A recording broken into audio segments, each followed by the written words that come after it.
बिस्मिल्लाह।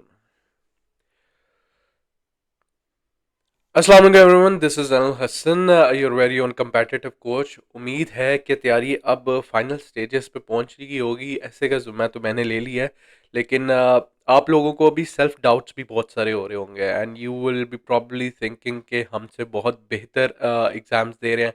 हम लोग अभी उस कैडर के नहीं हैं, we haven't prepared well. Trust me, feelings are mutual. जो इस साल का टॉपर भी होगा ना, उसके अंदर भी यही जज्बात चल रहे होंगे कि यार मेरा शायद ऐसे प्रिपेयर नहीं, मेरा ये सब्जेक्ट रिवाइज नहीं, मेरा ये भी नहीं। लेकिन वो भी बैठ जाएगा पेपर में। ठीक है। बाद में how you corp with those 6 days, अब तो एक्सपैंड करके देर आर 8 डेज। तो वो 8 to 9 डेज आप कैसे कॉप करते हैं, कैसे प्रेशर हैंडल करते हैं, that is the test of your personality. ठीक है। और पर्सनालिटी को मेच्योर करने के लिए you have to constantly grill through it. अपने आप को समझाना पड़ता है।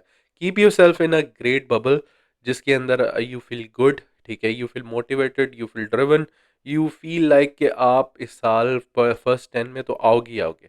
जब ऐसा कॉन्फिडेंस होगा ना, ट्रस्ट मी, आपकी तैयारी 60-70 भी हो, रिजल्ट 100% ही आता है। तो with that being said, let's start. हमने लास्ट टाइम अपने तकरीबन 3 टॉपिक्स कवर कर लिए थे। ठीक है। 3 टॉपिक्स के अंदर हमने काफ़ी एनालिटिकली एनालाइज किया कि भाई ये ऐसे डिकोड कैसे करने हैं, how they should be treated while attempting. ठीक है। ये सारी चीज़ें हमने वन बाय वन कर ली इन एसेस की। अब कुछ आगे क्रिटिकल एसेस है जो इसी तर्ज के अंदर मैं आप लोगों को करवाऊंगा। अब फॉर एग्जांपल फोर्थ वन पे आ जाते हैं डायरेक्टली। ठीक है। इनको टिक कर देते हैं because we have done these. Fourth one, a day in the life of a female police officer in rural Pakistan. अब usually such topics don't appear as often as they should, लेकिन इन topic की पहली बात है, ये type क्या है? ये है नैरेटिव टॉपिक। ठीक है। नरेशन, रुदाद टाइप। ठीक है। स्टोरी टेलिंग जिसको कहते हैं। अब स्टोरी टेलिंग के अंदर वो आपको ऐसे तो नहीं चेक कर रहा होगा सिर्फ आपके स्किल्स, कोई ना कोई उसका मकसद भी तो होगा। अब जैसे इसके अंदर मुझे तो 2 बड़े बड़े फ्रेजेस दिख रहे हैं, ये मैं आप लोगों को साथ से सिखाता जाऊंगा। हाउ आई डिड्यूस, डिकोड, कैसे मैं डिफाइन करता हूँ किसी चीज़ को कि यार इस पैरामीटर में लिखना है मैंने इस टॉपिक को, जिससे एग्जामिनर के सबसे की एलिमेंट जो रेलेवेंस है वो फुलफिल होती है। अब ये देखो, ये है फीमेल पुलिस ऑफिसर और रूरल पाकिस्तान। दो ही बहुत ज्यादा सबजुगेटेड अरीनाज ऑफ आवर या Pakistani society, I must say, वो बताए हैं। ठीक है। एक तो इसको लेट्स से इसको हम वाइट कर लेते हैं फॉर आवर ईज। अच्छा, एक तो उन्होंने बताया फीमेल पुलिस ऑफिसर। ठीक है। Police officer. अब एज वी ऑल नो कि फीमेल इवन किसी भी काम में हो, they are subjugated, they are undermined, they are dominated by the patriarchal society, discrimination against gender based violence, honour killings. ठीक है। और राइट्स उनके सैबोटाज किए जाते हैं, मिसाजनी रैम्पेंट है, कल्चरल अप्रीहेंशंस हैं उनको बहुत ज़्यादा। ये सारी चीज़ें जो ये वर्ड्स यूज़ किए ना, इसको मैं कहता हूँ एकेडमिक लैंग्वेज। यहाँ पर एक और मैं आप लोगों की मिथ जो है वो सॉल्व करता जाऊं। सीएसएस में बहुत बच्चे कहते हैं कि सर आप लैंग्वेज पे हमें मार्क करते हैं, जो मेरे साथ होते हैं जिनको मैं तैयार करवा रहा होता हूँ। ठीक है। आप लैंग्वेज मार्क करते हैं, वो तो जी बड़ी सिंपल लैंग्वेज मांगते हैं, वो कहते हैं सिंपल इंग्लिश में अच्छा टॉपिक लिखाओ। यार सिंपल इंग्लिश में ही होना चाहिए, लेकिन सिंपल इंग्लिश का मतलब ये नहीं है कि आप उस टॉपिक की एकेडमिक एसेंस ही मार दो। ठीक है। एकेडमिक एसेंस से मुराद है कि वो आप किसी डोमेन में आए, किसी फील्ड का टॉपिक है, उस पर फील्ड स्टडीज हुई हैं, उस पर रिसर्चेज हुई हैं, तो उसकी एकेडमिक लैंग्वेज होती है ख़ास। अब फॉर एग्जांपल, अब ये फीमेल पुलिस ऑफिसर है तो मुझे इतना पता चल गया कि ये जेंडर रिलेटेड टॉपिक है थोड़ा। ठीक है। जिसमें gender discrimination issues against women discuss किए जाते हैं इन प्रोफेशनल फील्ड। अब मेरे पे फर्ज है कि ये कुछ लफ्ज जैसे डिस्क्रिमिनेशन हो गया, सॉरी स्पेलिंग बुचर कर दी है मैंने, डिस्क्रिमिनेशन हो गया, आपके पास सब्जुगेशन हो गया, सब्जुगेशन ऑफ वुमेन्स राइट्स। ठीक है। पैट्रियार्की हो गया,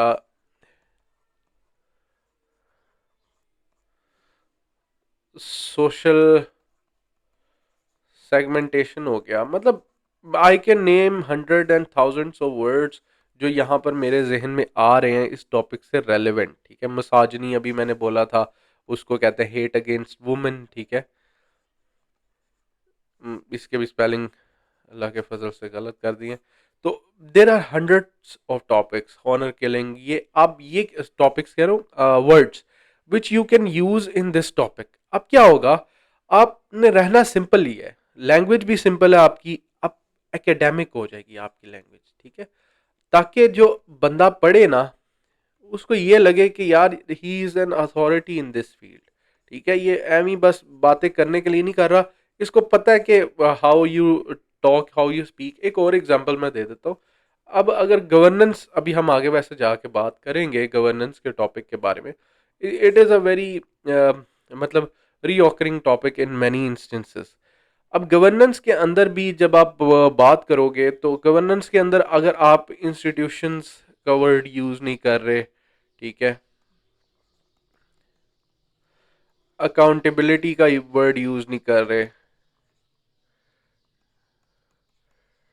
ट्रांसपेरेंस ट्रांसपेरेंसी का वर्ड यूज़ नहीं कर रहे, ठीक है, efficiency, effectiveness, civic society, media, आपका स्टेक होल्डर्स, ठीक है, ऐसे पॉलिटिकल पैटर्नाइजेशन, पॉलिटिकल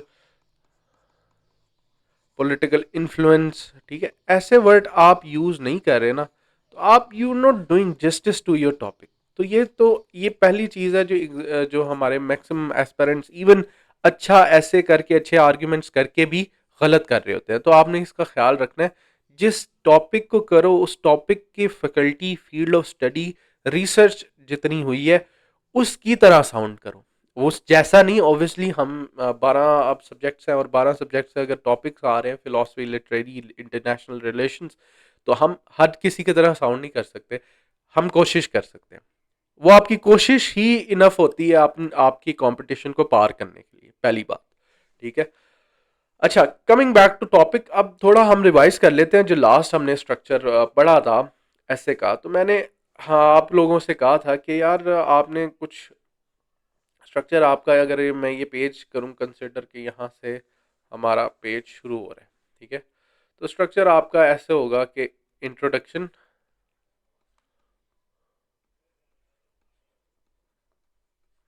ठीक है,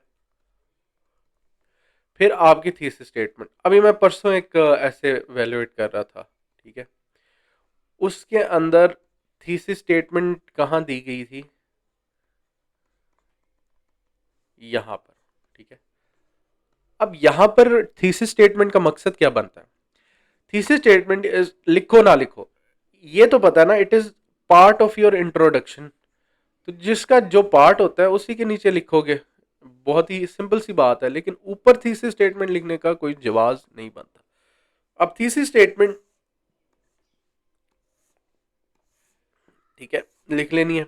वो किस लाइंस पे होगी, इफ मैं top of my mind, if I would like to state, तो women in Pakistan specially in security roles are subjected to immense discrimination, subjugation, अब वो वर्ड्स वही यूज करो, discrimination, subjugation, violence and bias norms which are induced by patriarchal society. ये करके क्यों मैंने अब बता दिया ना कि भाई ये इश्यूज हैं। अगर मैं day in the life of a police officer in rural development, अब रूरल का वर्ड, अब हमने फीमेल पुलिस ऑफिसर को तो अच्छा खोल लिया है, उसको हमने डिसमिनेट कर दिया, डिस्टिंग्विश कर दिया सारे ऐसे में। अब हमें आगे जाके देखना है rural area.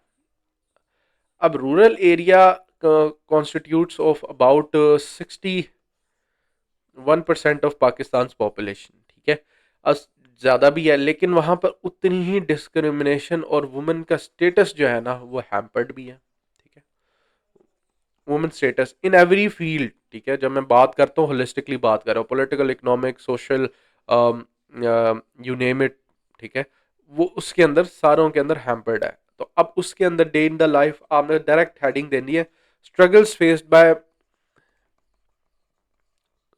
Struggles faced by women, faced by a women security या फिर आप वो भी कह सकते हैं police officer in rural surroundings. ठीक है, अब शुरू हो जाइए। जितने ऊपर थीसिस में लिखे हैं, बात डिस्कस की है ना, वो आपने ए बी सी डी करके शुरू हो जाने। ठीक है, ये ऐसा टॉपिक है, इस पे यूजुअली आता नहीं है, लेकिन नरेशन करनी, narration is a part of your everyday topic handling, तो उसको थोड़ा बहुत आनी चाहिए।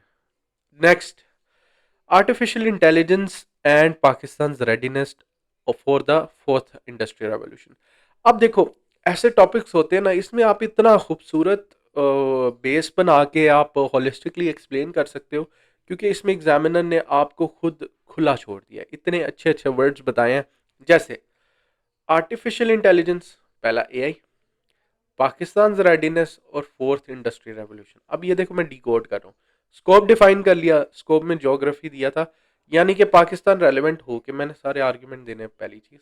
ठीक है, अपने मेन आर्ग्यूमेंट्स पाकिस्तान रेलेवेंट होके देने। आर्टिफिशियल इंटेलिजेंस, ठीक है, ये भी एक कॉन्सेप्ट है, और फोर्थ इंडस्ट्रियल रेवोल्यूशन, ये भी एक कॉन्सेप्ट है। तीन हो गए हमारे पास।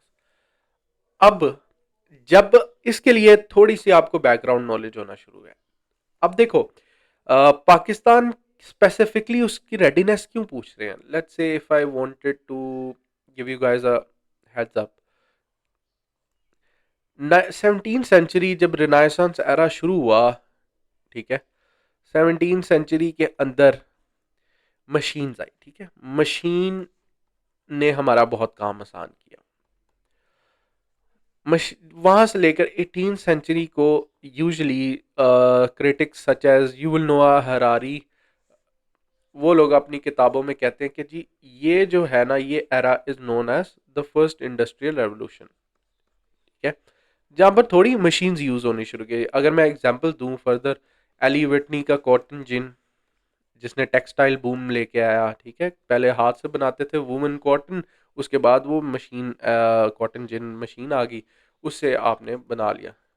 स्टीम बोट इंजन, ठीक है, स्टीम बोट इंजन बहुत बड़ी डिस्कवरी थी। उसमें जो आपका बोट से सफ़र था, स्पेशली थ्रू रिवर्स, वो बहुत हो गया।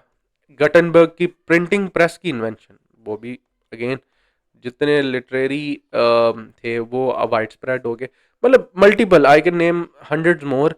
यहाँ पर इन्होंने क्या किया, फर्स्ट रेवोल्यूशन का आगाज किया, फर्स्ट इंडस्ट्रियल रेवोल्यूशन का।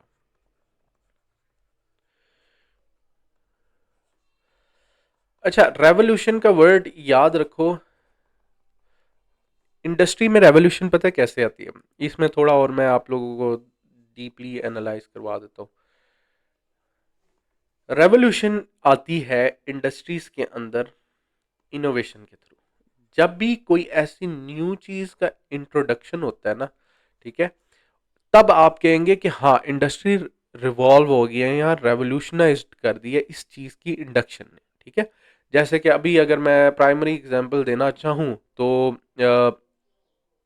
स्पेस में मैं आपको स्पेस एक्स की एग्जांपल दे सकता हूँ। अब space x, sorry, space x और ब्लू ओरिजिन, जो दो बड़ी प्राइवेट इंस्टीट्यूट्स हैं स्पेस रिसर्च के हवाले से, उन्होंने स्पेस की रेस को रेवोल्यूशनाइज कैसे किया है, रीयूजेबल बूस्टर्स के थ्रू। ठीक है, अब नासा, सोवियत यूनियन, जितने भी थे, वो जब भी रॉकेट्स भेजते थे ना, वो वन टाइम एंडेवर होता था। रॉकेट हवा में फट गया, उधर से ही उसकी डेबरी जो है वो ओशंस में जा गिरी, और वो वन टाइम उनका इवेंट होता था। ठीक है, और वो it was quite expensive and non sustainable होता था, सॉरी अनसस्टेनेबल, सस्टेनेबल होता था। लेकिन इन्होंने क्या किया, इन्होंने कहा कि भाई हम जहाज तो एक बार यूज नहीं करते उड़ते वक्त, गाड़ी एक बार यूज नहीं करते, देन व्हाई रॉकेट्स। तो इन्होंने बूस्टर्स का कॉन्सेप्ट लाया कि we can reuse the boosters that we sent into space. ठीक है, और यहाँ पर अब रेवोल्यूशन आ गई इसके अंदर। ठीक है, ऐसे ही आपको इलेक्ट्रिक व्हीकल्स की इंडक्शन बाय टेस्ला और BRV, ये सब, मतलब मैनी एग्जांपल्स। ऐसी एआई भी एक रेवोल्यूशन आई है। ठीक है, अब 17th 18th सेंचुरी के अंदर ये हो गया।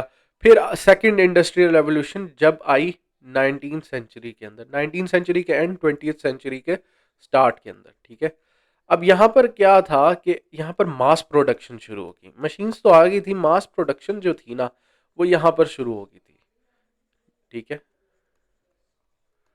मास प्रोडक्शन शुरू होगी। अब सिमिलरली अगर 20th सेंचुरी के एंड की बात करूं तो हमारे पास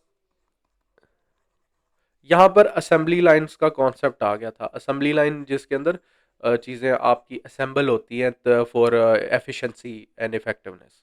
20th सेंचुरी के अंदर ऑटोमेशन भी इंट्रोड्यूस होगी। एआई, अब एआई बड़ी पुरानी चीज़ है। एआई अभी तो एआई सिर्फ जीपीटी मॉडल्स की वजह से एआई हमारे तक पहुंची है, वरना एआई का यूज़ तकरीबन कह लो कि 20-30 साल से हो रहा है इंडस्ट्रीज के अंदर। ऑटोमेशन आ गई, ठीक है। ऑटोमेशन के साथ साथ यहाँ पर भी वैल्यू एडेड सेल्स का कॉन्सेप्ट आ गया कि भाई अब जो सेल्स होंगी उसके अंदर थोड़ा इन्वायरमेंटल कंसर्न रखना है, उसके अंदर एडिशनल वैल्यू प्रोवाइड करनी है, ठीक है। ये जो बिजनेस स्कूल वाले हैं उनको थोड़ा बहुत इल्म होगा इसका। अब 20th सेंचुरी के अंदर ऑटोमेशन के थ्रू एक थर्ड रेवोल्यूशन आई। अब फोर्थ रेवोल्यूशन है, फोर्थ इंडस्ट्रियल रेवोल्यूशन। आप सुन के थोड़ा सा जिनको तो पता है ठीक है, लेकिन फोर्थ इंडस्ट्रियल रेवोल्यूशन जो है ना, it is not based on products, it is based on information. अब इंफॉर्मेशन एज है, ठीक है। इंफॉर्मेशन एज से मुराद कि अब लोगों की ज़रूरियात भी किसी ना किसी हद तक पूरी हो रही हैं और जॉब्स भी दूसरी हैं काफ़ी, ठीक है। अब इंफॉर्मेशन एज की रेस है, who controls the narrative, who that person controls the world. Information age के अंदर कंटेंट सबसे बड़ी चीज़ है, ठीक है। अब वो कंटेंट किसी भी फॉर्म में कंज्यूम कर रहे हो आप, ठीक है। इसके अंदर रोल ऑफ एआई ह्यूज है, ठीक है। Role of AI is massive in this, ठीक है। अब ये इतनी बड़ी मैंने आपको बता दी, इसके अंदर अब एक कॉन्टेक्स्ट लाना है। रेवोल्यूशन और एआई मैंने दोनों एक्सप्लेन कर दिया। पाकिस्तान का है। अब पाकिस्तान, पहली बात, दो इंडस्ट्रियल रेवोल्यूशन के अंदर तो यहाँ से लेकर हाँ यहाँ से लेकर यहाँ तक तो पाकिस्तान एग्जिस्ट ही नहीं करता था। India was under east India company या फिर क्राउन के अंडर, ब्रिटिश क्राउन के अंदर हुआ करता था। और उसके अंदर भी the united India used to act as a colony, ठीक है। कोई बहुत बड़ा तबका नहीं था, एक कॉलोनी थे। और colonies are used to exploit resources.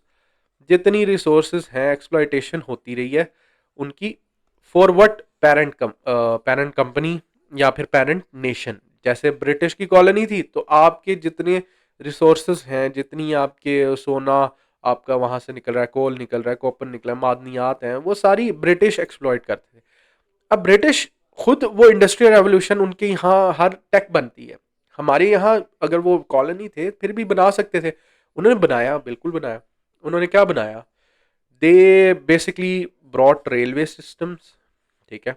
अब मजे की बात देखना, ब्यूरोक्रेसी का सेटअप किया फॉर कंट्रोल, और उन्होंने साथ ही पोस्ट ऑफिस सर्विस भी इस्टेब्लिश की।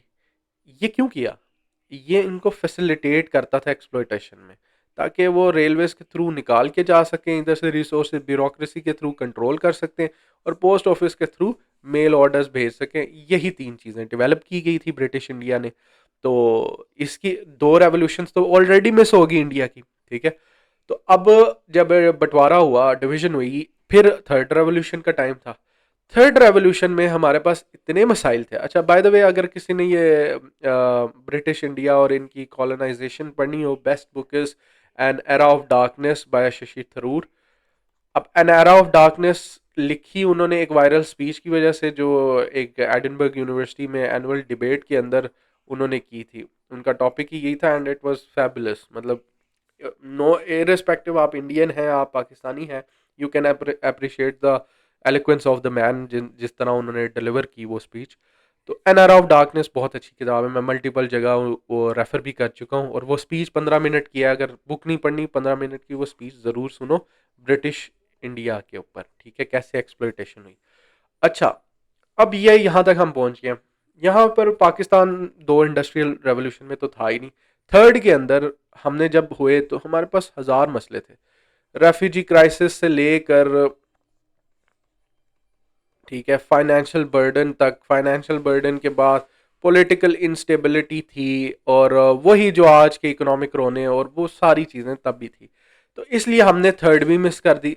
That is the sole reason Pakistan एक इम्पोर्ट ओरिएंटेड कंपनी है, not an export oriented company, ठीक है। सॉरी, नेशन, हाँ, अपॉलॉजीज, मेरे मुंह से कंपनी निकली जा रहा है, हमने ऊपर बिजनेस की बात की थी। अच्छा, अब यहाँ तक पहुंच गए, थर्ड भी मिस होगी, अब फोर्थ है। फोर्थ में तो थोड़ा बहुत तो होश है ना, शऊर है। अब ये ऐसे इस डिबेट के इर्द गिर्द घूमते हैं कि फोर्थ इंडस्ट्रियल रेवोल्यूशन आ रही है। आपको भी पता, मुझे भी पता, हम अपनी आंखों के सामने उसको अनफोल्ड होता देख रहे हैं, ठीक है। अब पाकिस्तान और फोर्थ इंडस्ट्रियल रेवोल्यूशन आ भी क्यों रही है? एआई की वजह से, आर्टिफिशियल इंटेलिजेंस की वजह से। अब क्या पाकिस्तान इसके लिए रेडी है कि नहीं? अब रेडी में क्या आ जाएगा? क्या पाकिस्तान के पास इंफ्रास्ट्रक्चर है to support the AI revolution? एक फाइनेंस सिस्टम है जो बिटकॉइंस जैसी चीज़ों को अकोमोडेट कर ले, ठीक है। एक नेशनल ग्रिड के अंदर कैपेसिटी है कि वो इन सबको कर्टेल कर सके। फिर क्या आपके पास वो माइंड्स हैं जो इन सब चीज़ों को आगे बढ़ा सके? ये सारी चीज़ें आपके आर्ग्यूमेंट्स बनेंगे। ये जो है आपके सेकंड हेडिंग का कॉन्टेक्स्ट बनेगा, ठीक है, जो मैंने इतना लंबा चौड़ा आपने 3 से 4 आर्ग्यूमेंट्स के अंदर रैप अप कर देना है। ये जो मैं नीचे बता रहा हूँ, ये और बहुत सारे मोर, गवर्नेंस मॉडल क्या होगा और उसके अंदर क्या होगा, पॉलिसी मेकिंग क्या होगी। 2025 में वैसे एआई पॉलिसी आ तो गई है, लेकिन वो कितनी अच्छी तरह इंप्लीमेंट होगी, उसके मैट्रिक ऑफ सक्सेस क्या है इवैल्यूएशन के वक्त, ये सारी चीज़ें आप इसमें ऐड कर लोगे, सही है। तो ये आपका एंड के ऊपर आप मेजर्स भी दे सकते हो, measures to overcome these challenges and get Pakistan ready, या give Pakistan a launch pad for fourth revolution through AI, ठीक है। ये आपका विनिंग ऐसे हो गया इसके अंदर। तो अगला देख लेते हैं। By the way, I don't research, I don't prepare when I am making a video, it is just out of my mind. कुछ चीज़ें भूल भी सकता हूँ मैं, कुछ पॉइंट्स आप लोग बहुत अच्छे ऐड कर सकते हो, तो ये कोई गैर वो फाइनल वर्डिक नहीं होता चीज़ों पे। आई जस्ट एक्सपीरियंस और जो नॉलेज गेन की है, मैं उससे उसके थ्रू आप लोगों को बता रहा होता हूँ। अच्छा जी, गवर्नेंस आ गया। Governance, good governance, no nation can progress, a case study of Pakistan. अब ये थोड़ा सिंपल टॉपिक है, उससे उसमें तो दो बड़े फ्रेजेस थे, इसमें एक गुड गवर्नेंस है और एक केस स्टडी ऑफ पाकिस्तान है, ठीक है। कि गवर्नेंस के बजाय आप नेशन कितनी वेल्थी है आपकी, कितनी मिलिटरीली पावरफुल है, इट डजेंट मैटर, आप प्रोग्रेस ही नहीं कर सकते, सिंपल एज दैट। इसके लिए वही वाली बात है कि आपको आइडिया, अगर यहाँ पर 6 है, आपको आइडिया होना चाहिए what is good governance. First of all, good governance कहते किसको है? देखो, governance itself is the functioning और द आर्ट और the process of running a state efficiently, ठीक है। उसके अंदर, गवर्नेंस के अंदर हर चीज़ आ जाती है। जितनी पॉलिटिकल इंस्टीट्यूशंस देख रहे हो, उनके मामलात देख रहे हो, उनकी फिर एवेल्यूशन देख रहे हो, पॉलिसीज देख रहे हो, हर चीज़ गवर्नेंस के हेडर के अंडर आ जाती है, ठीक है। अब गुड गवर्नेंस क्या होती है, वो उसके कुछ पैरामीटर्स हैं। सबसे पहले, जैसे आप, अगेन मैंने स्ट्रक्चर इसलिए बार बार नहीं लिख रहा, आप लोगों को पता है। इंट्रोडक्शन दोगे, ठीक है। इंट्रोडक्शन के अंदर फिर आप थीसिस स्टेटमेंट दोगे।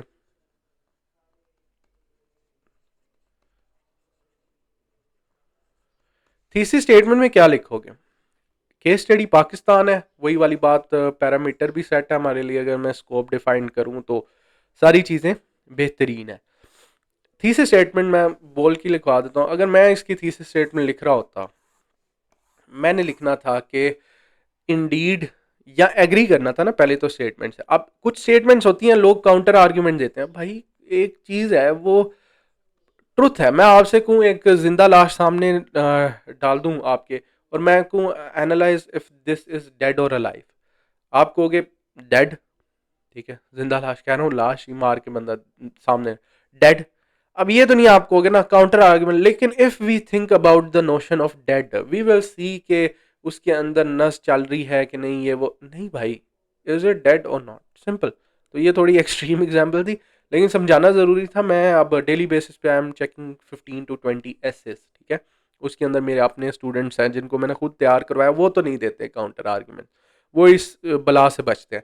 और जो लोग देते हैं वो फिर इतना इमर्स हो जाते हैं कि जिनमें नहीं भी देने चाहिए। ठीक है, ओवर पॉपुलेशन में आप दे सकते हो कि भाई ओवर पॉपुलेशन क्राइसिस है, अपॉर्चुनिटी है। ठीक है, climate change, whether it's western western propaganda या फिर वो जेन्युइन रियलिटी है, ऐसी जगह दे सकते हो।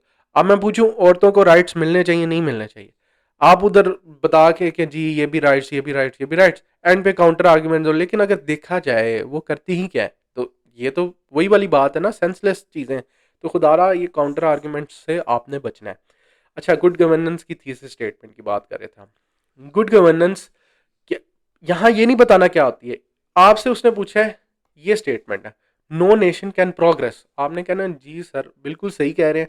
Indeed good governance is a pre requisite for the progress of a nation, specially in Pakistan. ठीक है, in Pakistan's context, ill governance has sprouted all the issues recurrent in our history and in the contemporary era, such as political crisis, inefficient management of disaster, और क्या हो सकता है, judicial curtail of judicial norms and evils such as corruption. अब ये again didn't prepare, mind में बनाई है, विनिंग थीसिस स्टेटमेंट है ये। मल्टीपल जब प्रैक्टिस बहुत ज़्यादा करते हो जाता है, आप वही वाली बात आप पे नजूल होता है थीसिस स्टेटमेंट का। अच्छा, तो ये आपने बना लिया। अब दूसरे में क्या करोगे, दूसरे में आप सक्सेस बताओगे, क्योंकि हमने ये बताना है कि गुड गवर्नेंस बेस्ट है, पाकिस्तान में ये चीज़ लैक करती है इसलिए पाकिस्तान पीछे है।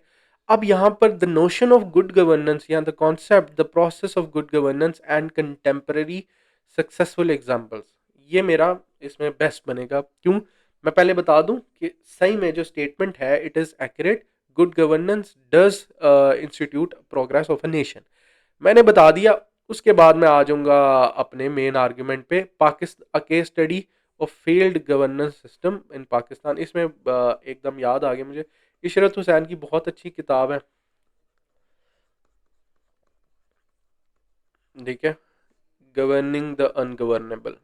इशरत हुसैन वाज एसबीपी, वो थे गवर्नर थे स्टेट बैंक ऑफ पाकिस्तान की, गवर्निंग द अनगवर्नेबल। अच्छा, अब दूसरी हेडिंग मैंने दे दी कि द नोशन या the concept of good governance, of good governance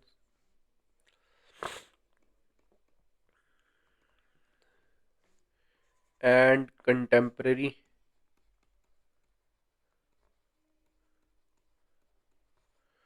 contemporary Victus, या मैं कह दूंगा कंटेम्पररी एग्जाम्पल्स, कुछ भी कह सकते हैं आप, थोड़ा एलोक्वेंस भी ला सकते हैं। अब गुड गवर्नेंस कॉन्स्टिट्यूट क्या करती है, वही प्रिंसिपल्स आपने ऊपर भी बताने वही नीचे भी बताने, क्योंकि अपने से तो लिखोगे नहीं, आप जो है वही बताएंगे ना। तो गुड गवर्नेंस सबसे पहली बात तो एफिशिएंट इंस्टीट्यूशंस, ठीक है, इंस्टीट्यूशंस आपकी अच्छी हों, बनी हो, स्टेबल इंस्टीट्यूशंस हो, ठीक है, इदारे मजबूत हों आपके, ठीक है, स्ट्रॉन्ग इंस्टीट्यूशन भी कह सकते हो। फिर ट्रांसपेरेंसी होनी चाहिए काम के दरमियान, जो काम कर रहे हो उसमें आपको पता होना चाहिए इज इट राइट और रॉन्ग, ट्रांसपेरेंसी। इसका बरक्स करप्शन भी है, करप्शन ना हो, ट्रांसपेरेंसी हो। अकाउंटेबिलिटी होनी चाहिए, सिर्फ कर लेना काम बहुत बड़ी बात नहीं, कैसे हुआ है उसके लिए अकाउंटेबल होना, accountability is very important. Similarly responsiveness, responsiveness ऐसे एक्सप्लेन करेंगे किसी को हम कि एक कोई भी लॉ एंड ऑर्डर सिचुएशन, गुल प्लाजा की आग को ले रहे, रिस्पॉन्सिवनेस कितनी थी, इदारा कौन उसमें इन्वॉल्व था, 1122 जैसी सर्विस, ठीक है, इसकी रिस्पॉन्सिवनेस कितनी थी इस वाक्य में, it also constitutes as good governance, ठीक है। फिर इफेक्टिवनेस एंड एफिशिएंसी कितनी है,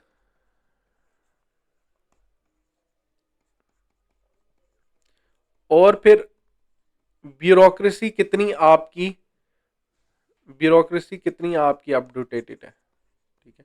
ये सारे है ना, अब मैं ये सारे आर्ग्यूमेंट्स बना दूंगा और इनकी एक कंटेम्परेरी सक्सेसफुल एग्जांपल लिख दूंगा। जैसे कि इंस्टीट्यूशंस की अगर मैं बात करूं तो मैं ऐड कर दूंगा इंडियन इंस्टीट्यूशंस, भाई इदारे उनके स्ट्रांग है, ठीक है, उनके इदारे पॉलिटिसाइज हमसे कम है। ट्रांसपेरेंसी की बात करूंगा या करप्शन की बात करूंगा तो I would go with China, ठीक है, वेयर दे हैंग पीपल जिस भी कैडर के हों। अकाउंटेबिलिटी की बात करूंगा तो यूएस का मैं लिख दूंगा, वहां पर प्रेसिडेंट भी इम्पीच हो जाता है। रिस्पॉन्सिवनेस की बात करूंगा तो मैं मोस्टली ईयू की कंट्रीज मेंशन कर सकता हूँ, ठीक है, उनके रिस्पॉन्सिवनेस स्टैट्स अच्छे हैं। इफेक्टिवनेस और एफिशिएंसी की अगर मैं बात करूं तो स्कैंडिनेवियन कंट्रीज का मॉडल मैं डिस्कस कर सकता हूँ गवर्नेंस का। सिमिलरली अगर ब्यूरोक्रेसी की बात करूं, अब इसमें अरेबियन कंट्रीज भी आ सकती हैं। अब आप कहोगे सर वो डेमोक्रेसी नहीं है यार, आपका थियोक्रेसी हो, डेमोक्रेसी हो, मोनार्की हो, मुल्क तो सबने चलाना है ना। गवर्नेंस का सिस्टम हर जगह पर बना हुआ है। तो एग्जांपल्स दे के मैं फिर केस स्टडी पाकिस्तान में आ जाऊंगा कि पाकिस्तान गुड गवर्नेंस में कहाँ स्टैंड कर रहा है। और यही जो जितने इश्यूज हैं ये अपने सिर्फ रेलिवेंस में पाकिस्तान में मैं सारे मेंशन कर दूंगा वन बाय वन, ठीक है, तो वो सारे वन बाय वन मेंशन हो जाएंगे, ठीक है। तो ये this is how I will do this topic. अच्छा, अब एक और बड़ा important topic, from war on terror to internal extremism Pakistan evolving security challenges. अब इसके ऊपर अगर आप खाली वॉर ऑन टेरर पे फोकस करोगे तो गलत करोगे, ठीक है। अब टेररिज्म ऐसा टॉपिक है जो it is bound to come in Pakistan affairs, current affairs, papers guess करना ना बच्चों का खेल बन जाता है जब आप बहुत ही थ्योरेटिकली सोचो क्यों टेररिज्म इतना बड़ा इशू है। अब जब करंट अफेयर्स मैंने पढ़ाया बच्चों को, उसमें ना मैं एक ग्राफ डिस्कस करता हूँ हमेशा से। वार ऑन टेरर का अरसा क्या है? वार ऑन टेरर का अरसा है 2001 से लेकर 2021, ठीक है। स्पेसिफिकली अगर मैं बोलूं तो 16 अगस्त 2021 withdrawal of US which was concluded till 31 अगस्त तक, ठीक है। तो ये वॉर ऑन टेरर का पीरियड है। अब वॉर ऑन टेरर में पाकिस्तान भी था। अब यहां पर सिर्फ वॉर ऑन टेरर नहीं पूछा, to internal extremism. Internal extremism पीछे बचा 2021 से 2025 का दौर। अब कैसे? यहाँ पर एक्सटर्नल थ्रेट था, ठीक है, क्योंकि यूएस भी लड़ रहा है, नेटो भी लड़ रहा है, तो देवर नॉट डायरेक्टली रेलिवेंट। यहाँ पर इंटरनल हुआ, कैसे हुआ? जैसी एक वाइड बना यूएस का, notion such as TTP emerged again. अब इमर्ज्ड क्यों कह रहा हूँ? टीटीपी की फॉर्मेशन हुई थी 2008 के अंदर, 7-8 के करीब।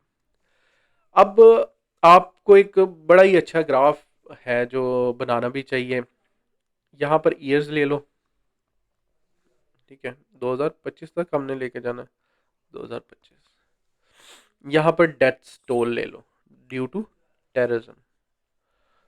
अब यहाँ से आप लोगों ने क्या करना है कि ये वैसे ग्राफ है, अपने पास नहीं बना रहा, आप लोग ऑब्जर्व करोगे जैसी टेररिज्म या द स्टार्ट हैपेंड, तो आराम आराम से डेथ टोल बढ़ी जा रहा है, बढ़ी जा रहा है, and it it cross 10,000 people in, ये 10,000 पीपल इन 2010, ठीक है, जहाँ पर सब आप सुना होगा हर रोज़ ही धमाका हो रहा है, ये हो रहा है, वो हो रहा है, तो वो वाला है। फिर पाकिस्तान ने भी ऑपरेशन स्टार्ट कर दिए, ठीक है, रद्दुल फसाद, रद्दुल कुफर, ज़रब अज़म, वो वाले ऑपरेशन शुरू हो गए, ठीक है। करते करते थोड़ा आगे चला गया, ये स्टेज आ गया 2019 का, where that toll was the lowest, 20-30 बस, ठीक है, एक किस्म का ख़त्म हमने कर दिया था टेररिज्म का इशू। फिर जब नैप लॉन्च हुआ, नेशनल एक्शन प्लान लॉन्च हुआ 2019 में और इम्प्लीमेंट हुआ 2021 में, उसकी वजह से जो आईबीओस थे और ऑपरेशंस थे वो बंद हो गए। और आराम से जो है वो हमने कहा गवर्नेंस अब करनी है, कर लेंगे, दहशतगर्दी दोबारा तो नहीं आती। और हमारी भूल थी, दहशतगर्दी फिर रिसर्जेंस की तरफ बढ़ने लग गई, ठीक है। तो अब 1,000+ security personnels have been killed again, और अभी रिसेंटली क्वेटा में भी काफ़ी हुआ है। तो ये वाला ग्राफ आपको अच्छी तरह पोर्ट्रे कर देगा पिक्चर पिछले कुछ सालों की, टेररिज्म कैसे इम्पैक्ट कर रहा है हमें। अच्छा, ये सारा जो बताया है इसका मकसद एक है कि डिस्टिंग्विश करना सीखो। अब आपसे क्या वॉर ऑन टेरर, बच्चे इस पे सिर्फ वॉर ऑन टेरर पे फोकस करते हैं, वो आपका मसला ही नहीं। ये तो मैंने यहाँ बता दिया जो फोर्स थी अफगान तालिबान के खिलाफ जो सारा चल रहा था। अब उसके बाद क्या होता है, उसके बाद वॉइड आता है। फिर अब आप देखना शुरू करो आपके टेररिज्म का फैलाव कितना हो गया। ठीक है, इंटरनल एक्सट्रीमिज्म कैसे बना। अगर मैं ये एक स्केल बना लूँ आप लोगों के लिए, तो आप देखोगे कि अगर यहाँ नॉर्थ थोड़ा ईस्ट से स्टार्ट करूँ, यहाँ पर आपके बैठा है लश्कर तैयबा पहली चीज़, जैश ए मोहम्मद दूसरी चीज़, द रेजिस्टेंट फ्रंट TRF, ये यूजुअली ये कश्मीर आज़ादी तंजीम में, खैर इंटरनेशनली। यहाँ पर आ जाती है आपके पास ड्यूरेंट लाइन या पख्तून बेल्ट वाली साइड। छोटा सा क्विज आप लोगों के लिए कि मुझे ये बताओ कि ड्यूरेंट लाइन की लेंथ क्या है। बहुत लेट हो गया, मैं बता देता हूँ, 2640 किलोमीटर्स। और चलो आप लोग ये बता दो साइन कब हुई। Again you guys are late, 1893 के अंदर। तो पख्तून बेल्ट एक ऐसा रीजन है जो अफगानिस्तान क्लेम करता है कि इट इज़ देयर्स। ठीक है, वहाँ पर TTP है। ठीक है, TTP is directly backed by Afghan Taliban. ठीक है, अब यहाँ नीचे आ जाओ थोड़ा सा, यहाँ पर फिर BLA और BLF जैसे। अच्छा, इनको जो स्टेट पॉलिसी है वो कहती है कि ये फितना अल खारिज है। ठीक है, और ये रिसेंटली उन्होंने अनाउंस किया दीज आर फितना फितना अल हिंदुस्तान। ठीक है, अब ये दोनों भी रिसेंटली जो है state department, state of justice department के थ्रू टेररिस्ट ऑर्गेनाइजेशन डिक्लेयर कर दिए हैं। ठीक है, अब यहाँ पर आ जाती है ISKP, kind of a new Islamic Khorasan province. ये ज़्यादातर सेक्टेरियन वायलेंस में बिलीव करती हैं and they believe in basically Hazara community के ख़िलाफ़ इनके काफ़ी अटैक्स हैं। ये सारी हमने डिस्कवर कर ली। अब जो मेरे आर्ग्यूमेंट्स हैं वो इन्हीं के घूमेंगे। ठीक है, सबसे पहले ये वाला जो मैं स्कोप डिफाइन कर लूँगा या फिर कॉन्टेक्स्ट दे दूँगा, ऊपर दे दिया, नीचे फिर मैं शुरू हो जाऊँगा कि इंटरनल एक्सट्रीमिज़म कैसा है, और फिर मैं इसके रेमेडियल मेजर्स दे दूँगा कि भाई ऑपरेशन दोबारा करें, जैसे ज़रब अज़म था रद्दुल अभी वैसे चल रहा है, रेज़ोल्यूट for stability Azm Istehkam operation.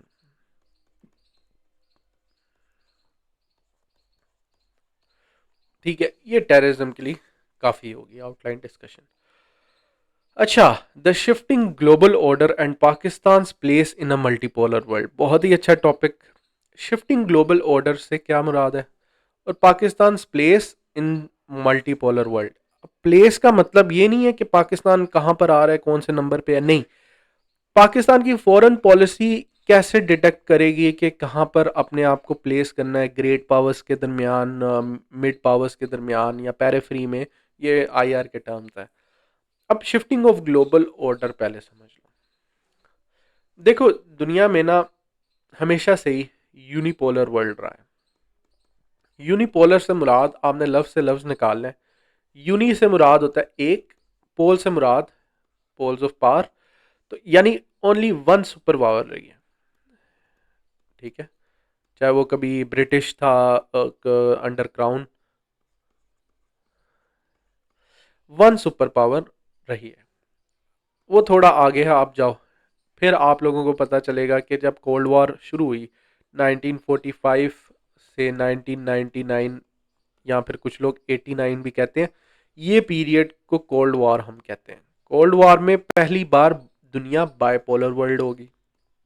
ठीक है, बायपोलर वर्ल्ड, अगेन बाय का मतलब दो होता है, पोल्स ऑफ पावर, और फिर हम इसको मिला के दो पावर्स। अब दो पावर्स कौन कौन सी थी आप लोगों को भी मेरे से अच्छा पता होगा। USA और यूएसएसआर। ठीक है, यूएसए यूएसएसआर दो पोल से, इसको फर्स्ट वर्ल्ड कहा करते थे हम,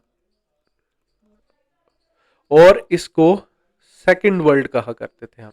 ठीक है, और इनके दरमियान का डिफरेंस था। अब यहाँ डिसइंटीग्रेशन ऑफ यूएसएसआर होगी, तो जो ये अरसा है 1991 का 2008 तक का, ये फिर यूनिपोलर वर्ल्ड हो गया अंडर यूएसए। ठीक है, यूनिपोलर वर्ल्ड हुआ। अब यूनिपोलर वर्ल्ड के बाद 2008 से ऑनवर्ड्स ऐसा क्या हुआ कि दुनिया मल्टीपोलर में आ गई। 2008 में हो जाता है वॉल स्ट्रीट क्रैश। ठीक है, वॉल स्ट्रीट क्रैश के अंदर जो रिसेशन थी स्टार्ट हुई न्यूयॉर्क में वॉल स्ट्रीट से और फैली पूरी दुनिया के अंदर। यहाँ पर एक चीज़ क्लियर हो गई थी दुनिया को कि अगर भाई हम यूएस डिपेंडेंट या डॉलराइज्ड रहे बहुत ज़्यादा, तो एक दिन हमारा भी डिमाइस यूएस के साथ ही हो सकता है। तो नेशनल इंटरेस्ट में करते हुए उन्होंने कहा नहीं, अब मल्टीपोलैरिटी पे चले जाते हैं। ठीक है, मल्टीपोलैरिटी के कुछ फीचर्स हैं। अब मल्टीपोलैरिटी अगेन मुझे बताने की ज़रूरत नहीं, आप वर्ड से वर्ड निकाल दोगे। मल्टीपल पावर्स जहाँ पर होती हैं वो मल्टीपोलैरिटी होती है। लेकिन हम इंडिकेट कैसे करते हैं कि दुनिया मल्टीपोलैरिटी की तरफ है? सबसे पहले मल्टीलेटरल ऑर्गेनाइजेशंस। ठीक है, ऐसी ऑर्गेनाइजेशन जिसमें यूएस नहीं इन्वॉल्व था, बाकी पावर्स इन्वॉल्व थी, मल्टीलेटरल ऑर्गेनाइजेशंस। मल्टीलेटरल ऑर्गेनाइजेशंस के अंडर क्या क्या आ जाता है? जैसे एससीओ, फिर आपके एससीओ के बाद ब्रिक्स, अब ब्रिक्स प्लस है जो, ठीक है, ये भी बनी। फिर आसियान एक बहुत एस्ट्यूट इकोनॉमिक पावर है ये। फिर आपको इंडिविजुअल भी दिखेंगी पावरफुल स्टेट्स, जैसे कि चाइना।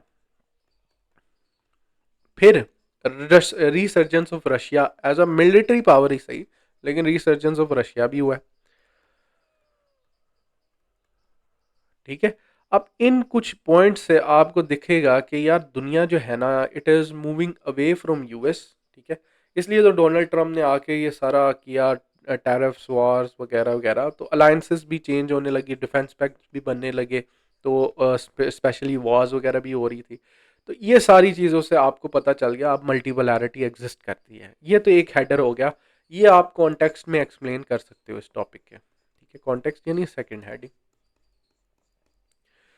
अब इसके अंदर ये जो है ना, Pakistan place in a multipolar world. अब आपने इसके अंदर क्या डिस्कस करना है? Opportunities for Pakistan foreign policy. Place कैसे डिफाइन करोगे? सबसे पहले तो अपॉर्चुनिटीज़ डिफाइन करोगे। ठीक है, फिर चैलेंजेस डिफाइन करोगे, पांच पांच बहुत है इनके नीचे। फिर आप अपॉर्चुनिटीज़ को बेसिकली अपॉर्चुनिटीज़ को रियलाइज या फिर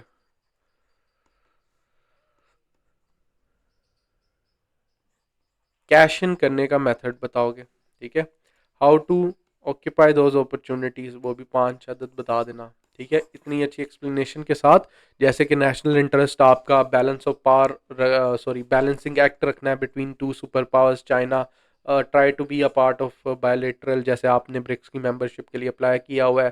ठीक है, फिर एससीओ के अंदर वॉइस योर ओपिनियंस। ठीक है, फिर जो यूएस सऊदी डिफेंस पैक्ट है, ऐसे और डिफेंस पैक्ट करके अपना इन्फ्लुएंस, बोर्ड ऑफ पीस में जो रिसेंटली आप गए हैं, that is also an influence of sphere of influence. ठीक है, ऐसे करके आपने अच्छे से एक्सप्लेन कर देना है, and that will be your winning outline. अच्छा, ending gender based violence in Pakistan requires more than laws, it needs cultural reforms. अब ये देखो, इसके अंदर ना जो मेन फोकस है ना वो ये है। अब जेंडर बेस्ड वायलेंस, अभी रिसेंटली पीएम ने, सॉरी प्रेसिडेंट ने रेटिफाई किया है बिल जेंडर बेस्ड वायलेंस का, जीबीवी का। ठीक है, अब जीबीवी का जो बिल किया, रेटिफाई का मतलब होता है साइन करना। मैं कोशिश कर रहा हूँ, कोई अगर फिर भी एम्बिग्युइटी रह जाए आप लोग कमेंट्स में पूछ लें, ताकि I am trying my best कि मैं आप लोगों को छोटी छोटी चीज़ों में समझाऊँ करके। अब रेटिफाई करना, साइन करना जेंडर बेस्ड वायलेंस बिल को। ठीक है, लॉ तो बना दिया, लेकिन laws doesn't define your culture. Culture बड़ा डीप रूटेड कॉन्सेप्ट है, वो ट्रेडिशंस हैं, वो नॉर्म्स हैं, वो वैल्यूज़ हैं, वो बिलीव्स हैं जो हम हर रोज़ प्रैक्टिस करते हैं, ठीक है? वो एक लॉ के थ्रू कर्टेल करना पॉसिबल नहीं। पहले कल्चर रेफॉर्मेशन आती है, फिर लॉ आता है, ठीक है? अब लॉ तो बन गया, लेकिन क्या वो रूरल एरियाज में औरतों पे वायलेंस होना बंद हो जाएगा? क्या बलूचिस्तान या फिर फाटा जैसे बैकवर्ड एरियाज में ऑनर किलिंग्स बंद हो जाएंगी? ठीक है, दे स्टिल हैपन। अब जेंडर बेस्ड वायलेंस एक ऐसा टॉपिक है जो इस साल आएगा ही आएगा। ऐसे की बात नहीं कर रहा किसी भी एस्पेक्ट से, लेकिन पूछा लाजमी जाएगा। उसकी एक वजह है GGG report, gender global gender gap report, global gender gap report. इसमें पाकिस्तान का स्कोर आया 148 आउट ऑफ 148। ठीक है, ये जो टॉप किया पाकिस्तान ने, ये खुशी की बात नहीं है, ये बहुत बुरी बात है कि आपने दुनिया की थर्ड वर्ल्ड कंट्री से भी आप थर्ड लास्ट कंट्री हो जिसने औरत और मर्द के दरमियान जो फ़र्क है उसको बेसिकली एम्फेसाइज किया है या फिर उसको कर्टेल किया है। अब उसमें भी जीबीवी में हमारा सबसे बकवास स्कोर था। ठीक है, जीबीवी के अंदर, तो जीबीवी में हमने बड़ी मार खाई। अब उसके अंदर कुछ वाकयात भी इस साल हुए, जैसे कि सना यूसुफ का केस देख लें। वो फ्रेजाइल मेंटल मैस्कुलिन या टॉक्सिक मैस्कुलिन एनर्जी को पोर्ट्रे करता है और जीबीवी का डायरेक्ट इन्फ्लुएंस है। हुमैरा असगर स्पेकुलेटिव है, कह नहीं सकते हुमैरा असगर का हो सकता है। फिर आप नूर मुकद्दम का वाकया पुराना है लेकिन आ सकता है। सना जहरा का डोमेस्टिक वायलेंस का केस जिसके अंदर शी वाज फाउंड बर्न्ड, ठीक है, और बलोचिस्तान ऑनर किलिंग, मतलब यू नेम इट, इतनी ज़्यादा वाकयात हुए हैं और ये नेशन वाइड स्प्रेड वाकयात हैं जिनका नेशनल कॉन्सिक्वेंस हुआ, नेशनल अप्रोरिंग हुई जिनके अगेंस्ट। तो ये यहाँ से एक तो स्टार्ट करना है। अब आपने जो लीगल रिफॉर्मेशन है, ठीक है, आपने शुरू ये ऐसे इस तरह करेंगे। यहाँ आओ, gender based violence in Pakistan requires more than laws. ठीक है, आप पहले तो बताएंगे commendable laws had been and has been passing, however with no impunity. जैसे कि आप इसमें बता देंगे 2010 का women work place harassment act pass हुआ, ठीक है, 2022 में अमेंड हुआ वो दोबारा। चाइल्ड मैरिज रिस्ट्रेंट एक्ट अभी रिसेंटली पास कर रहे हैं, जीबीवी वायलेंस पास कर रहे हैं, वो जेंडर इक्वालिटी पॉलिसी 2018 की थी, हो रहे हैं, लेकिन कल्चरल रिफॉर्म नहीं हो रहा। कल्चरल रेफॉर्मेशन चाहिए। अब कल्चरल रिफॉर्म्स पे आपकी थर्ड हेडिंग होगी, जो मेन हेडिंग है आपने बतानी है कल्चरल रिफॉर्म कैसा।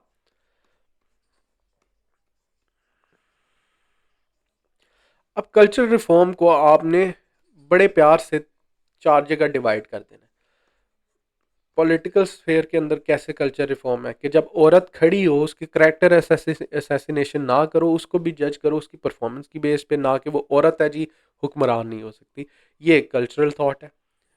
सिमिलरली इकोनॉमिक, सिर्फ औरतों को टीचर और आप रिसेप्शनिस्ट ना रखें, उनकी एबिलिटीज़ को जज करें कॉरपोरेट लेवल पे, उनके दरमियान तफरीक ना करें। इसमें भी दो दो आर्गूमेंट्स हंस के बनते हैं। फिर सोशल स्ट्राटा के अंदर as wives, as spouses, as sisters, ठीक है, उनके ये जो ऑनर का कॉन्सेप्ट है इसको रिवाइटलाइज करें। ठीक है, सिमिलरली आपने लीगल पॉइंट ऑफ व्यू से बात करना है, और लीगैलिटी उस तरह नहीं, लीगल पॉइंट ऑफ व्यू तो एक लॉज है ना। दूसरा आपने प्रोसीडिंग्स की बात करनी है कि अगर औरत आवाज़ उठाए या हक मांगने चली जाए तो उसको लीगल सिस्टम के अंदर इतना वो नहीं क्या करना चाहिए, उसको स्टिग्मेटाइज नहीं करना चाहिए कि भाई ये आ ही क्यों गई है इंसाफ मानने, कोर्ट कचहरियों के चक्कर है, औरत थोड़ी लगाती है ये ऐसे करके। इसमें भी दो दो आर्ग्यूमेंट्स निकल आएंगे, तो आपके 10 से 11 आर्ग्यूमेंट्स यहाँ हो जाते हैं। ठीक है, और implementation, measures to implementation of cultural reforms, वो आप अलग से फिर कर दोगे। ठीक है, तो ये आपका यहाँ पर बेसिकली रैप अप हो जाता है आज का सेशन। अच्छा, कुछ बच्चों को कन्फ्यूजन थी, मैं कमेंट्स पढ़ रहा था, उनको कन्फ्यूजन थी, ये वाला रहने दो, ये वाला ना करना, in shadow of a mega city. Flood plans of urban urban rural development से 2-3 टॉपिक्स आ रहे थे, लेकिन वो अब नहीं आ रहे इतने ख़ास, और इस साल शायद ना आए। अच्छा, कुछ बच्चों को ना और वाले टॉपिक्स और वर्सेस वाले टॉपिक्स के अंदर इशू हो रहा था, ठीक है, हमने कैसे करना होता है। देखो, वर्सेस और वाले टॉपिक्स डिबेट वाले टॉपिक होते हैं, ठीक है, और स्टांस वाले टॉपिक होते हैं जिसमें एक स्टांस लेना ही होता है। लेकिन इसमें एक ख़ास बात है, अगर जैसे अभी मैं थोड़ी देर पहले ही ऐसे चेक कर रहा था मैं कि human intelligence intelligence versus artificial intelligence intelligence which one will prevail, ये टॉपिक था। मैंने वैसे टॉपिक पूरी स्टेटमेंट नहीं लिखी, वैसे बता दिया। अब इसके अंदर आपने क्या डिबेट करनी है, इसके अंदर डिबेट ये करनी है कि भाई ह्यूमन इंटेलिजेंस क्या है, कहाँ पर कंटेम्प्रेरी एप्लीकेशन है, आर्टिफिशियल इंटेलिजेंस क्या है, क्या पर उसकी कंटेम्प्रेरी एप्लीकेशन है। यहाँ तक सारे करते हैं, ठीक है। अगर कोई कॉन्टेक्स्ट बनाना हो वो भी आप बना सकते हो, human and artificial intelligence one and each other, के ह्यूमन से ही आर्टिफिशियल निकली है, ये कॉन्टेक्स्ट भी सेकंड हेडिंग में बना सकते हो। थर्ड के अंदर आपने सीधा आ जाना है ह्यूमन इंटेलिजेंस के ऊपर, ह्यूमन इंटेलिजेंस, और उनके पॉइंट्स नीचे लिख देने हैं 5 अदद कि ह्यूमन इंटेलिजेंस आज भी लिटरेचर में चाहिए, एआई की कोडिंग के लिए ह्यूमन इंटेलिजेंस की ज़रूरत है, कल्चर रेफॉर्मेशन जैसे ऊपर पड़ा है उसके लिए एआई नहीं कर सकती because it needs consciousness and emotions, वो ह्यूमन इंटेलिजेंस है, ऐसे आपने दे देने। फिर चौथी आपकी आर्टिफिशियल इंटेलिजेंस, उसकी कंटेम्प्रेरी एप्लीकेशन और इम्पोर्टेंस सिग्निफिकेंस, ठीक है, वो लिखोगे, वो बता दोगे। अब जब बैलेंस हो गया, अब आपने स्टांस देना है, ठीक है। ये स्टांस के आपको क्या लगता है इनमें से कौन सी प्रिवेल करेगी। अब कोशिश करो कि जो यहाँ पर वर्सेस वाला होता है तो उसमें यूजुअली गिव सिंगल स्टांस, लेकिन कई बार टॉपिक ऐसा होता है जिसमें आप डबल स्टांस दे सकते हैं। जैसे अब इसमें आपको ह्यूमन इंटेलिजेंस भी चाहिए, आर्टिफिशियल इंटेलिजेंस भी चाहिए, लेकिन इसमें मैं फिर भी ह्यूमन इंटेलिजेंस को ऊपर मानूंगा, क्योंकि again human intelligence was the founding father of artificial intelligence, तो मैं उसको थोड़ा ऊपर रखूंगा अपने स्केल के अंदर, तो ऐसे मैं स्टांस दे दूंगा। और वर्सेस वाले हमेशा ऐसे ही करते हैं। बल्कि जो मेरा ऐसे था विच आई स्कोर्ड 48 2024 वाला, उसके अंदर मैंने टॉपिक ही ये किया था, pragmatism versus passion in politics, versus passion in politics, ठीक है। तो मैंने ऐसे ही किया था जैसे आप लोगों को बताया, एंड आई स्कोर 48, तो ज़्यादा ही स्कोर किया था 40 से। तो ऐसे आप टॉपिक्स कर सकते हो, ठीक है। This was it for today's class, थोड़ी लंबी होगी लेकिन इट वाज इम्पॉर्टेंट। होपफुली आप लोगों को अच्छा लगा होगा, सीखने को मिला होगा। मैं हर क्लास में I try to make sure कि हम बहुत ही कॉम्प्लेक्स स्टार्ट करें लेकिन बहुत माइन्यूट डिटेल्स में जाए जाए, आपको लोगों की जो इंटेलेक्चुअल क्लैरिटी है वो बहुत अच्छी हो जाए। तो for a favour for me like this, comment, subscribe करें, और दूसरा मुझे बता दें कि आप लोगों को और कौन सा कंटेंट देखना है या फिर कौन सी चीज़ें आप लोगों को मसला करती हैं, उस पर लाजमी मैं वीडियो बनाऊंगा, and share it as well. वही मौला अली का कॉल है कि जो इल्म है वो बांटने से बढ़ता है, ये ऐसी दौलत है। तो कुछ लोगों की सोच होती है कि हम कर्टेल करें, ठीक है, चीज़ों को लेके बैठ जाएं कि हमें हमारा कंपटीशन है उसको पता चल गया। यार 200 250 300 सीट्स होती हैं, ठीक है। तो अगर आपका दोस्त भी आपके साथ क्वालिफाई कर जाएगा तो उसमें कोई बुरी बात नहीं है। तो take care, best of luck from my side. आपको मिलता रहूँगा यूट्यूब चैनल पे भी, इंस्टाग्राम पे भी, लेकिन अपना बेस्ट दो, ठीक है। मेक श्योर कि आप एक बहुत पॉजिटिव माइंडसेट के साथ जा रहे हो पेपर के अंदर, और वहाँ जाके बहुत अच्छा परफॉर्म कर रहे हो, अपना बेस्ट दे के आओ।